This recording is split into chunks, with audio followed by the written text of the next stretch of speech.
Continuamos con los números complejos. Vamos ahora a multiplicar dos números complejos que están dados en su forma trigonométrica. O sea, como módulo de z por el coseno de su argumento alfa 1 y seno del argumento de z alfa 1, y w es el módulo de w por el coseno de alfa 2 más y seno de alfa 2, donde alfa 2 es el argumento de w. El resultado va a ser el producto de los módulos, pero el coseno y el seno van a estar calculados, van a estar aplicados a la suma de estos dos argumentos. Veamos. Bueno, z por w nos va a dar módulo de z por módulo de w, y ahora vamos a multiplicar estos dos binomios. Lo vamos a hacer por la propiedad distributiva, pero con la técnica que hemos aprendido. Vamos a multiplicar los derechitos, coseno de alfa 1 por coseno de alfa 2, estos dos, y vamos a multiplicar estos dos que también son los derechitos. ¿Por qué multiplicamos los derechitos? Porque y cuadrado se va a transformar en menos. ¿Estamos de acuerdo? Entonces, ¿qué me da? Coseno de alfa 1 por coseno de alfa 2 menos, por el y cuadrado, seno de alfa 1, seno de alfa 2. Y ahora los cruzaditos, ¿no es cierto? Los cruzaditos que tenemos acá, que nos van a dar y, porque cada uno tiene y, acá tenemos y, acá tenemos y, entonces los cruzaditos, coseno de alfa 1 por seno de alfa 2 por y seno de alfa 1 por coseno de alfa 2 por i. Nos quedan estas expresiones. Y ahora, esta operación, coseno de alfa 1 por coseno de alfa 2 menos seno de alfa 1 por seno de alfa 2, es el coseno de alfa 1 más alfa 2. Y esta expresión, coseno por seno más coseno por seno, digamos cambiando los ángulos, nos va a dar el seno de alfa 1 más alfa 2. ¿Eso qué quiere decir? Entonces que era cierto lo que habíamos previsto, que el producto de z por w es el producto de los módulos por el coseno de la suma de sus ángulos. Podemos pensar qué pasaría si en lugar de tener expresiones trigonométricas de z y w tenemos expresiones exponenciales, como están acá en este caso. Es claro que el producto de estas dos expresiones será el módulo de z por el módulo de w, y aquí tenemos dos exponentes que tienen la misma base. Entonces nosotros sabemos que el producto de potencias de igual base se suman los exponentes. En el producto de potencias de igual base se suman los exponentes. Entonces, ¿qué vamos a tener? El producto del módulo de z por el producto del módulo de w por i al alfa 1 por e a la i alfa 2. Y acá, ¿qué hicimos con este producto que hay acá? ¿Qué hicimos? Sumamos los exponentes. Sacamos i como factor común y nos queda esta expresión, que era la que habíamos obtenido exactamente por la forma trigonométrica. ¿Qué pasaría si nosotros, en lugar de hacer el producto de dos complejos, hacemos el producto de tres complejos? Que tengan ρ1 como el módulo de z, ρ2 como el módulo de w, ρ3 como el módulo de b, y alfa 1, alfa 2, alfa 3 los argumentos respectivos.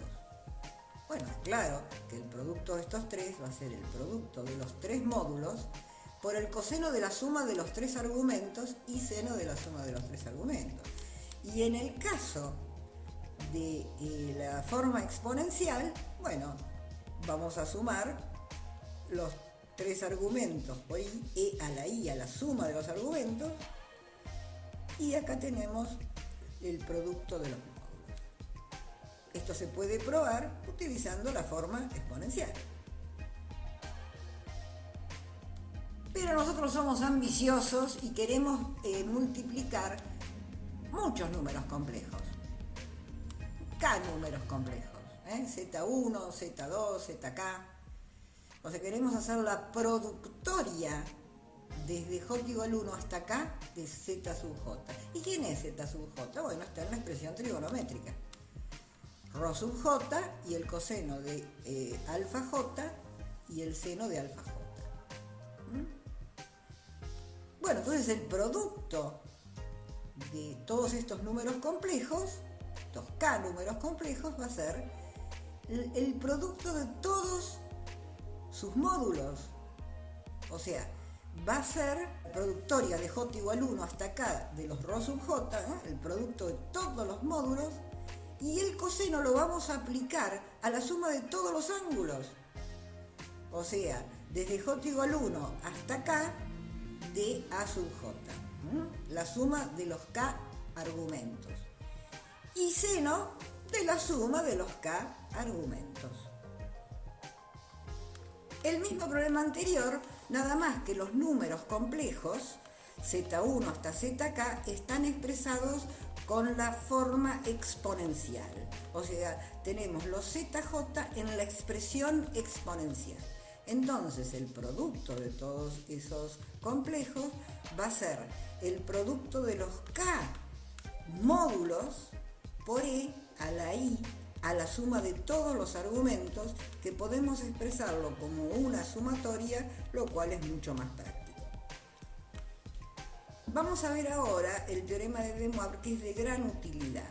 Nosotros vimos el producto de Z1 a ZK complejos, lo podemos expresar como el producto de los módulos y aplicando el coseno y el seno a la sumatoria de los ángulos, de todos los ángulos, desde 1 hasta acá. Ahora, ¿qué pasa si tenemos que Z1 es igual a Z2, son todos iguales a un Z? Todos estos números son iguales a un Z. Entonces vamos a tener Z por Z por Z K veces. ¿Y eso qué es? Eso es Z a la K. ¿Cómo podemos expresar Z a la K? Y bueno, como Z es Rho sub Rho por el coseno de alfa más I seno de alfa, como habíamos definido nosotros cada Z, elevamos esa expresión a la K. ¿Y qué nos va a quedar? Rho a la K por el coseno y el seno. Acá vamos a sumar K veces alfa. Y cuando apliquemos el seno, ¿qué vamos a hacer? Vamos a sumar K veces alfa, pero sumar K veces alfa es K por alfa. Así que nos quedó, mirá qué lindo. El complejo a la K, el complejo a la K es la potencia K del módulo del complejo por el coseno de K por el argumento más I seno de K por el argumento. Fíjate qué fácil será elevar los números a una potencia. Bueno, nosotros vimos también que el producto de Z1 hasta ZK de números complejos, cuando estamos usando la forma exponencial, nos da esta forma. Pero si son todos iguales a un Z, ahora en la forma exponencial, Z a la K va a ser igual a la expresión de Z elevado a la K, donde Rho es el módulo de Z y alfa es el argumento de Z. Entonces lo elevamos a la K. Distribuimos la potencia y aplicamos potencia de potencia, que es un producto, ¿no? Entonces nos queda esta expresión tan interesante. Bueno, llegó el momento de ver un ejemplo numérico. Nosotros acá nos piden en este ejemplo que le demos 1 más I a la 20. O sea, que multipliquemos 1 más I 20 veces por sí mismo, ¿no? Lo cual un poquito trabajoso. Para usar las fórmulas que hemos manejado, vamos a necesitar el módulo de este complejo. El módulo de este complejo es la raíz cuadrada de 1 al cuadrado más 1 al cuadrado, que es raíz de 2. El argumento de este complejo lo calculamos como el arco tangente de B sobre A. Pero B es 1, A es 1, entonces nos quedó U. Quiere decir que necesitamos el arco tangente del ángulo cuya tangente es 1. Y ese ángulo es pi sobre 4. Es pi sobre 4 porque nosotros ya nos habíamos fijado de alguna manera que este complejo está en el primer cuadrante. 1 más i está en el primer cuadrante.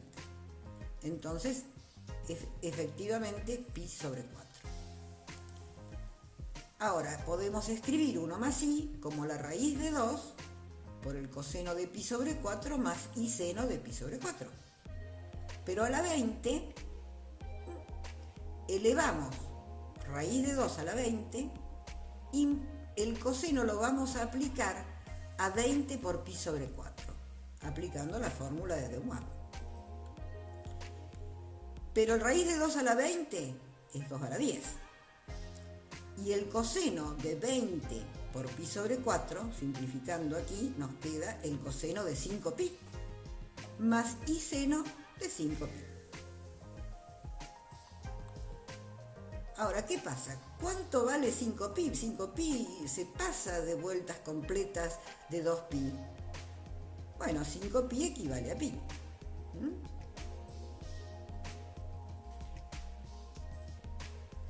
¿Esto qué quiere decir?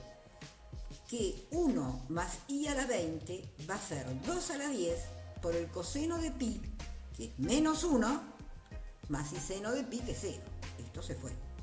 Así que acá me quedó un menos 1, entonces esta potencia de 1 más i es menos 2 a la 10. Veamos qué pasa con la expresión exponencial.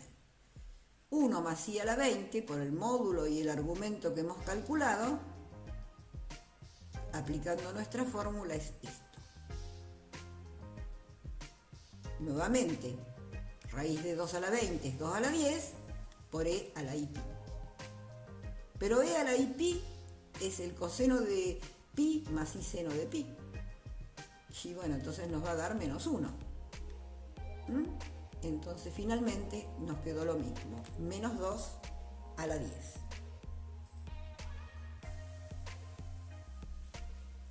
Veamos este caso que es un poquito más complejo. En números complejos, un caso más complejo. Z es 1 menos raíz de 3 por i. Queremos calcular z a la 1740. O sea, este número a la 1740. Aplicando el teorema de De Moivre, para poder aplicar la fórmula del teorema de De Moivre, nosotros tenemos que calcular el módulo. ¿Cuál es el módulo de este complejo? Bueno, el módulo es 1 al cuadrado más raíz de 3 al cuadrado. Si querés acá podés poner un menos, pero es lo mismo porque está al cuadrado. Entonces nos queda la raíz de 4, que es igual a 2. Quiere decir que ya hemos calculado el módulo y es 2. Esta potencia, no perdamos de vista lo que queremos hacer. Para aplicar el teorema de De Moivre también necesitamos calcular el argumento. Necesito el argumento.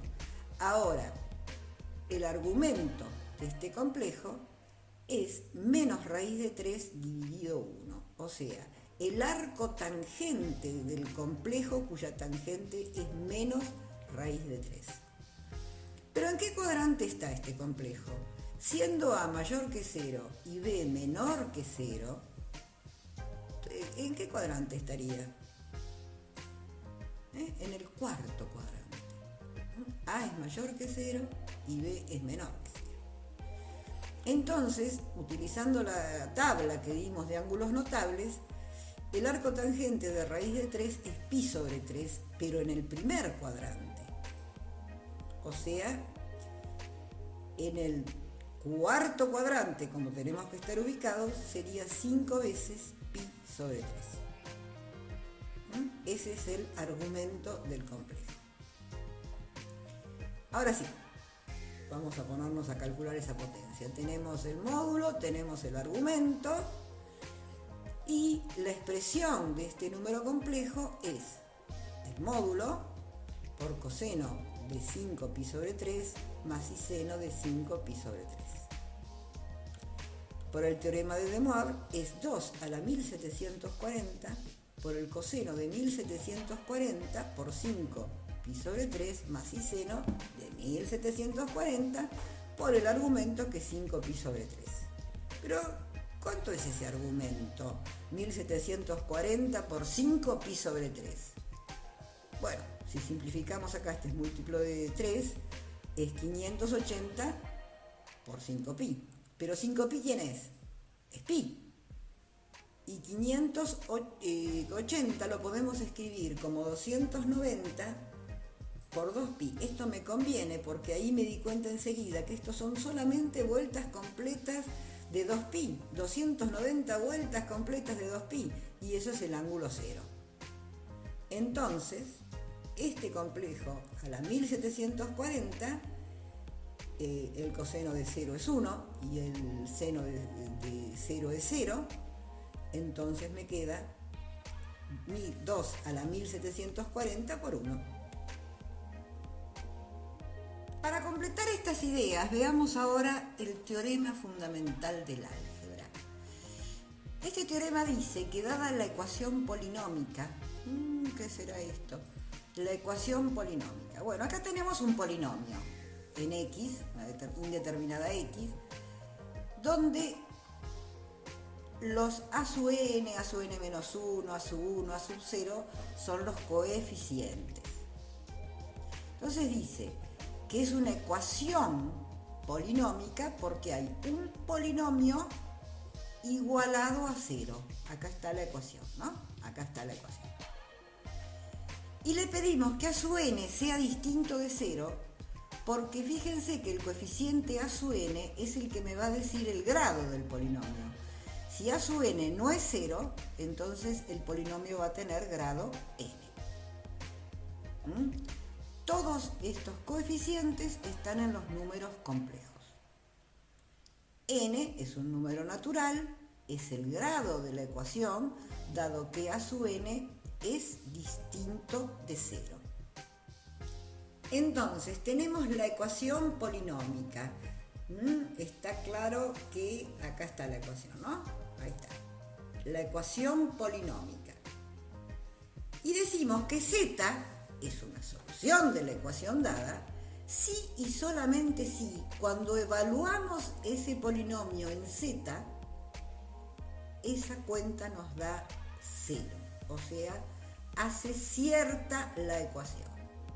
También decimos que z es raíz del polinomio p de x si solamente si p evaluado en z nos da 0. Rápidamente se nos plantean dos interrogantes. ¿La ecuación polinómica dada siempre tiene solución en c? La respuesta al primer interrogante es el teorema fundamental del álgebra.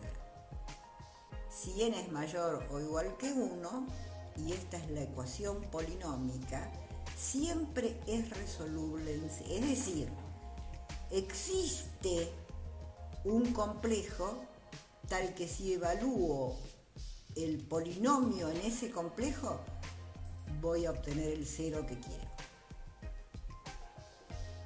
Si el grado del polinomio es n, tendremos n raíces complejas. El segundo interrogante pregunta si tiene solución y si en esa solución tengo un método para encontrarla. Ya sabemos que tiene solución, pero tengo un método para encontrarla, un método infalible quiero. La respuesta al siguiente interrogante está en acumular herramientas, o sea que hay varias formas de resolver. Algunas son muy conocidas.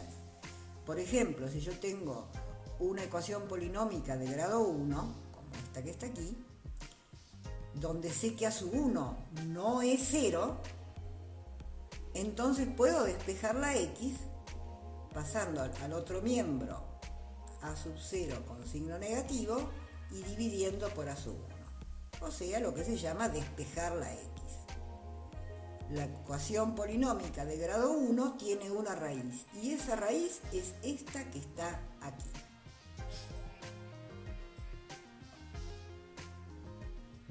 Bueno, ya hemos acumulado una herramienta, por lo menos para resolver la ecuación de grado 1. Veamos unos ejemplos. Si yo tengo esta ecuación de grado 1, entonces despejo x y me queda 4 dividido 2. Entonces, la solución de esta ecuación es 2, obviamente, ¿no? 2 por 2, 4, menos 4, 0. Esta no es tan obvia, el ejemplo 2. Tengo esta ecuación de grado 1. Paso al otro miembro, menos 1 menos i, y lo divido por 3 más i. Al multiplicar el numerador y el denominador por el conjugado, elimino la i del denominador. Entonces, ¿qué me quedaría? 2 décimos más 4 décimos de i. Es claro, ¿no es cierto? Porque este sería una diferencia de cuadrados, que es 9 más 1, 10, y esto sería el producto de estos dos números, que me da 2 más 4i. Pero lo escribo en forma binómica. ¿Qué pasa con la ecuación de segundo grado, de grado 2? Acá tengo la ecuación de grado 2. Ya tengo x al cuadrado, donde a2 es distinto de 0, a 1 por x más a 0. Una forma que ustedes están acostumbrados a tener en el secundario, usar bastante en el secundario, es la fórmula de Bhaskara. Que si conozco la ecuación, si conozco el polinomio, nosotros podemos sacar las raíces o los ceros de ese polinomio, reemplazando estos valores en la fórmula. Le cambiamos el signo al coeficiente de x, más menos la raíz cuadrada del coeficiente de x al cuadrado, menos 4 veces el coeficiente de x cuadrado por el independiente, ¿no? El coeficiente independiente, sobre 2 por el coeficiente de x cuadrado. O sea, consiste finalmente en tomar la ecuación y reemplazar en la fórmula los valores. Ahora tengo dos soluciones, porque este signo más menos estos signos que tengo acá me van a originar cuando sume una y cuando reste otra. La ecuación polinómica de grado 2 tiene dos raíces. Ahora la pregunta es, ¿tiene dos raíces en R? Esta es la pregunta, no. Puede que no tenga ninguna raíz en R. Porque si ustedes recuerdan del secundario, cuando acá esta cuenta que se llama el discriminante, esta cuenta nos daba negativa, entonces en R no tenía raíces, porque es la raíz cuadrada de un negativo. O sea, una ecuación polinómica de grado 2 tiene dos raíces en C. ¿Está bien? Ahora, otra forma, la preferida nuestra, es resolver completando cuadrados. Para darle sentido a la palabra completar, recordemos el cuadrado de un binomio. Sabemos que es el cuadrado del primero, más menos 2 veces a por b, más el cuadrado de un segundo, donde más menos dependerá del signo que tenga acá el binomio. En este segundo miembro vamos a tener un polinomio de segundo grado, pero no todos los polinomios de segundo grado son trinomios cuadrados perfectos. Por eso la palabra completar es tratar de transformar algún polinomio que tengamos de segundo grado en un trinomio cuadrado perfecto.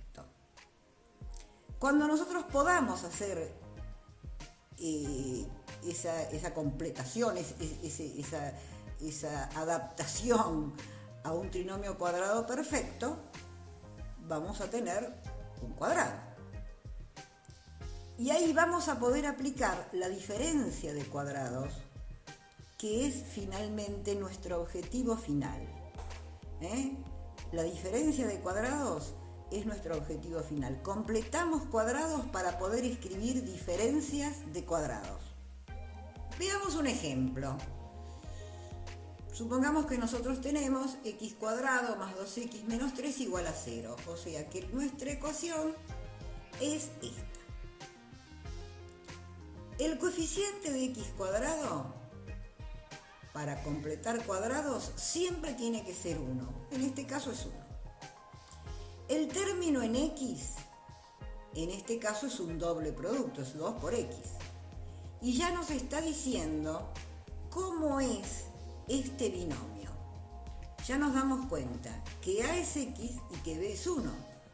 Porque acá tengo el primero al cuadrado más 2 veces el primero por el segundo, pero el segundo tiene que ser 1 para que me dé 2x. Entonces escribimos a más b al cuadrado como x más 1 al cuadrado. ¿Cuánto da esto? El cuadrado del primero más el doble producto del primero por el segundo más el cuadrado del segundo. Ahí está. Ahora, si comparamos esta expresión con la que nos dieron, nos damos cuenta que los dos primeros términos son iguales, pero que el tercero no. Pero esa cuestión la podemos arreglar. Vamos a escribir así.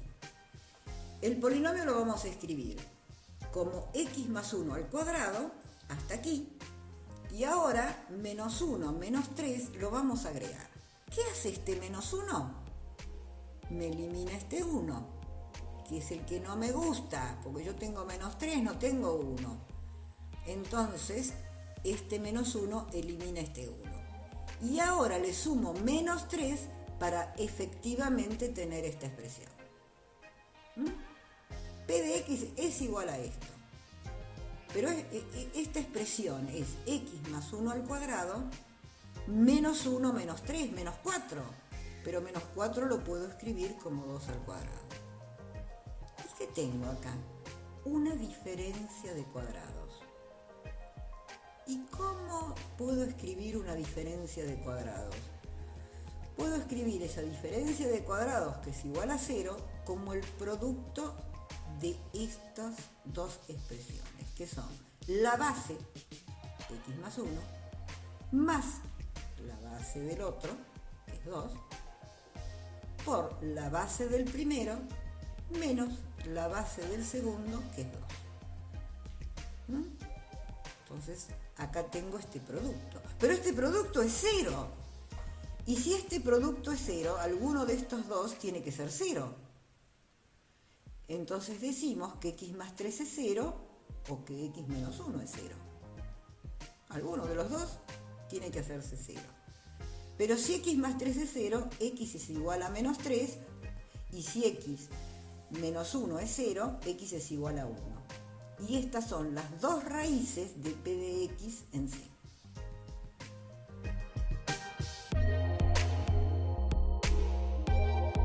Hemos acumulado suficientes herramientas como para resolver el ejercicio 11.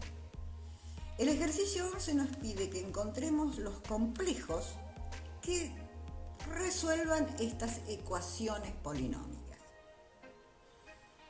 Acá tenemos la primera ecuación, el inciso A, que nos presenta un polinomio de grado 3 igual a 0. Si este polinomio es de grado 3, ¿cuántas soluciones va a tener? Facilísimo, 3. Bueno, vamos a buscarlas. Si nosotros tenemos esta expresión, lo primero que se me ocurre es sacar como factor común z. Entonces me queda z cuadrado menos 1. Acá se fue el z, me quedó un 1. Ojo con esto, porque muchas veces es difícil entender que acá queda un 1, pero sí, acá bajo un grado el exponente y acá queda el número 1. De tal manera que si multiplico z por z cuadrado me da z cubo, y si multiplico z por menos 1 me da z.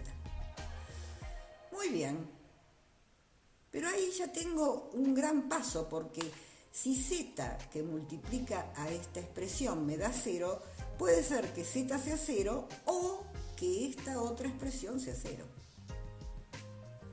Y acá tengo una diferencia de cuadrados, porque 1 es 1 al cuadrado. Podría hacerlo por ahí, pero tengo una forma un poquito más sencilla de hacerlo, que es igualar z cuadrado a 1. Por un lado tengo z igual 0, por el otro lado tengo z cuadrado igual 1, e inmediatamente me doy cuenta que esto, z es igual a 0, o z es igual a 1, o z es igual a menos 1. Y estas son las tres soluciones que nosotros buscamos. Cualquiera de estas tres resuelve la ecuación dada. Continuamos con el ejercicio 11 en su inciso C. Nos da este polinomio de segundo grado igual a 0. Bueno, vamos a completar cuadrados. A ver, ¿cómo podemos hacer para completar cuadrados? Les recuerdo cómo es, como estos son todos más, acá va a haber un más. La forma del cuadrado de un binomio. Nosotros tenemos, en lugar de esto que está acá. Con tan mala suerte que acá no hay un 2, pero yo tengo que tener un 2, porque es el doble producto. Bueno, vamos a ponerlo. Si nosotros decimos el cuadrado del primero más el doble producto del primero por el segundo necesariamente es un medio, porque he agregado un 2, entonces tengo que poner el inverso multiplicativo de 2 por z. Ahora, yo digo lo que sigue. El cuadrado del primero más el doble producto del primero por el segundo. Entonces el segundo es un medio. Más el cuadrado del segundo. Acá está el cuadrado de un medio. Pero ese me sobra. Lo saco. Y ahora tengo que sumar este 1 que no figuraba cuando completé cuadrados. Las modificaciones que hemos hecho es agregar un medio multiplicando aquí, por lo tanto el segundo es un medio, el segundo al cuadrado que lo sacamos y sumamos 1 para que coincida con el polinomio que nos dieron. ¿Estamos de acuerdo? Quiere decir que este polinomio se puede escribir como z más un medio al cuadrado más 1 menos un medio al cuadrado. Ahora, 1 menos un cuarto es 3 cuartos. Ahora, qué mala suerte, porque nosotros queríamos ir a una diferencia de cuadrados. Y acá tengo una suma. Pero yo sé que esta suma la puedo transformar en diferencia si el cuadrado del número que ponga, el cuadrado del número que ponga aquí, me origina un menos. ¿Está bien? Yo quiero que me quede menos un número al cuadrado, pero que ese cuadrado me origine un menos para que se respete este más. Pero nosotros sabemos que raíz de 3 sobre 2 por i al cuadrado es 3 cuartos por i cuadrado. Entonces eso me va a dar menos 3 cuartos. Entonces el número que voy a escribir es este. A ver. Tengo este cuadrado que logramos completando cuadrados. Y tengo este cuadrado que completamos haciendo cuentas para que me dé menos 3 cuartos, entonces se respeta este más.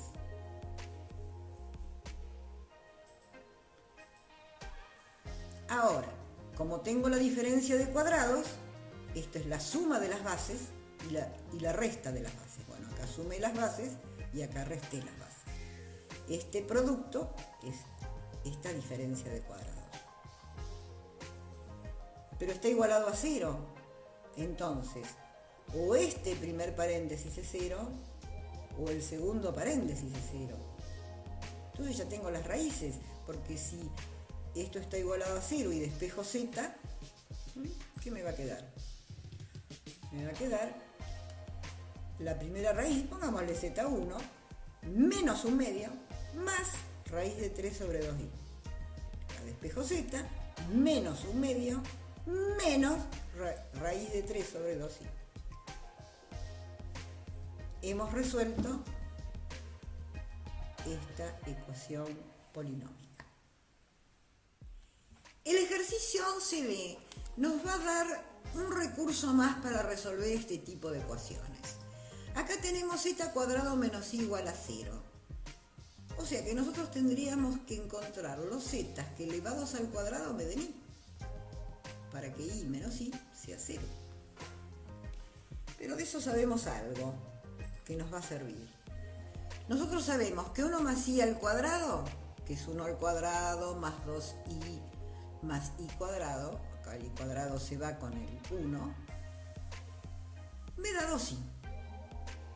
Pero de acá puedo despejar i, pasando el 2 dividiendo. Y me queda que i se puede expresar de esta manera. Quiere decir que la ecuación, reemplazando acá el i, me quedó z cuadrado menos 1/2 por 1 más i al cuadrado. Para que este término sea un cuadrado, tendría que meter este 1/2 acá adentro. Pero para poder meterlo acá adentro, tengo que escribir 1/2 como 1 sobre raíz de 2. Ahora sí, este z cuadrado menos, metí este 2 como raíz de 2, 1 más i sobre raíz de 2, todo al cuadrado. Y eso es igual a 0, pero es una diferencia de cuadrados. Es z menos esta expresión por z más esta expresión. Igualado a 0, quiere decir que este 0 o que este 0. Entonces, ¿qué tenemos? Las dos soluciones.